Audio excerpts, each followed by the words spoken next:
रायगढ़ जिले के रोहा तालुका के इंद्रदेव धनगरवाड़ी में भीषण आग से 48 घर जलकर खाक हो गए।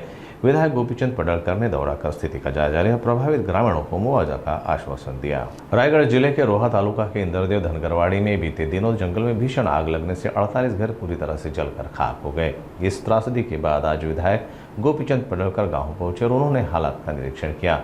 गांव के लोगों ने विधायक को अपनी परेशानियों से अवगत करा, नुकसान की भरपाई की मांग की।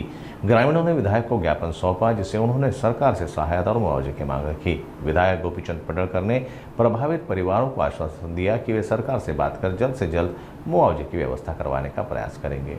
6 मार्चला सायंकाळी 4 वाजता जो वनवा या परिसरात पेटलेला आहे त्या वनव्यानं रौद्र रूप धारण करून दामनसई इंद्रदेव धनगरवाडा इथली 48 घरापैकी 2-4च मोजकी घरं राहिलेत, बाकीची सगळी घरं ही जळून खाक झालेली आहेत। आणि तेव्हाही इथून आमच्या समाजातील मुलांचे मला फोन आले, तेव्हा मी माननीय मुख्यमंत्री महोदयांच्या कानावरती ही गोष्ट घातली। नंतर आज मी इकडे भेटीसाठी आलेलो आहे। इथं आल्यानंतरची परिस्थिती अत्यंत भयानक परिस्थिती आहे आणि पिढ्यानपिढ्या इथं लोक राहत आहेत, जनावर आहेत, त्यांची गोटे आहेत, राती घरं आहेत।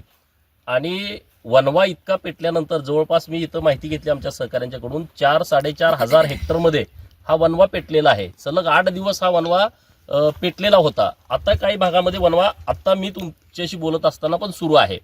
वन विभागाची जबाबदारी होती की इथं राहणारी लोक आहेत, राती घरं आहेत, या लोकांना अगोदर तुम्ही सूचना देण्याची आवश्यकता होती। इथं येण्यासाठी साधी वाट पण नाही आहे। आता आम्ही 2-2.5 किलोमीटर चालत इथं आलो। आता एकदा आम्ही आलो, रोजच लोक इथं चालत येत आहेत, पिण्याच्या पाण्याची सोय नाही। 4 महिने उन्हाळ्याची परिस्थिती असल्यानंतर पिण्याला पाणी नाही म्हणून लोक खाली जातात, परत 8 महिने इथंच राहतात। आणि म्हणून प्रशासनाकडे आणि सरकारकडे आमची विनंती आहे, मी आता इथून गेल्यानंतर माननीय मुख्यमंत्री महोदयांची भेट घेणार आहे, की इथं जे इंद्रदेव धनगरवाड्यामध्ये ज्या घरांचं नुकसान झालेलं आहे त्या घरांची पुनर्बांधणी सरकारनं करून दिली पाहिजे, त्यांना घरं व्यवस्थित करून दिली पाहिजेत। इथं येण्यासाठीचा पक्का रस्ता असायला पाहिजे। मी मागही हा विषय सभागृहामध्ये लावून धरला होता की कोकणामधले जे धनगरवाडी आहे, आदिवासी पाडे आहेत आणि बंजारा तांडे राज्यातले आहेत, यासाठी मी सातत्यानं सरकारकडे मागणी केली होती की ह्यांना तुम्ही पक्क्या रस्त्याने जोडा आणि ह्यांचा वेगळा आराखडा तयार करून ह्यांच्यासाठी वेगळं बजेट द्या।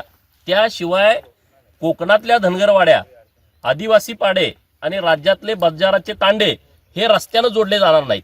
सरकारनं तेव्हा आमचं म्हणणं ऐकलं, एक योजना त्यांनी आणली धनगरवाड्यांच्यासाठी, यशवंतराव होळकर रस्तेजोड योजना, आदिवासी पाड्यांच्यासाठी बिरसा मुंडा रस्तेजोड योजना आणि लमान तांड्यांच्यासाठी, बंजारा तांड्यांच्यासाठी संत सेवालाल महाराज रस्तेजोड योजना आली। योजना चांगली होती, 1,000 कोटी रुपये ह्याच्यावरती टाकायचे ठरले, परंतु त्याला पैसे दिले नाहीत, निधी दिला नाही।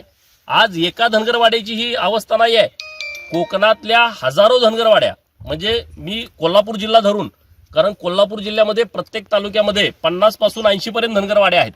पाटण तालुक्यामध्ये ती परिस्थिती आहे, वाईमध्ये ती परिस्थिती आहे, महाबळेश्वरमध्ये ती परिस्थिती आहे, रायगड, रत्नागिरी आणि सिंधुदुर्ग प्रत्येक गावाच्या कडेने कुठेतरी धनगरवाडी आहे किंवा आदिवासी पाडे आहेत। आता इथं बाजूला ठाकरवाडी आहे, त्यांना पण यायला रस्ता नाही।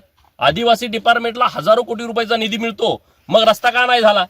प्रामुख्यानं आमची ही मागणी आहे की आज इंद्रदेव धनगरवाड्याला तर रस्ता झाला पाहिजे, पण याला लागून सगळ्या धनगरवाड्या ह्या पक्क्या रस्त्याने जोडल्या पाहिजेत। ही आमची मागणी आज असणार आहे। मी माननीय देवाभाऊंना आता जाऊन भेटणार आहे।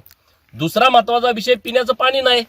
आज केंद्र सरकार आणि राज्य सरकारच्या माध्यमातून इतक्या मोठ्या योजना चालू आहेत, गावागावामध्ये हजारो कोटी रुपये हे पाण्याच्या योजनांना दिले जातात, परंतु आज इथं धनगरवाड्यातील लोक डोक्यावरती पाणी 2-2, 3-3 किलोमीटर जाऊन फिरीत जीव धोक्यात घालून पाणी आणतात।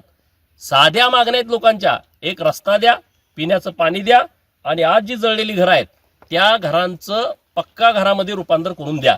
कुणी पंचनामा काय केला, कसा केला, याच्याशी आमचं देणं घेणं नाही आहे। सरकारनं या सगळ्या धनगरवाड्याची जबाबदारी घेऊन त्यांचं पुनर्वसन करावं, अशी मागणी मी माननीय मुख्यमंत्री महोदयांच्याकडे करणार आहे।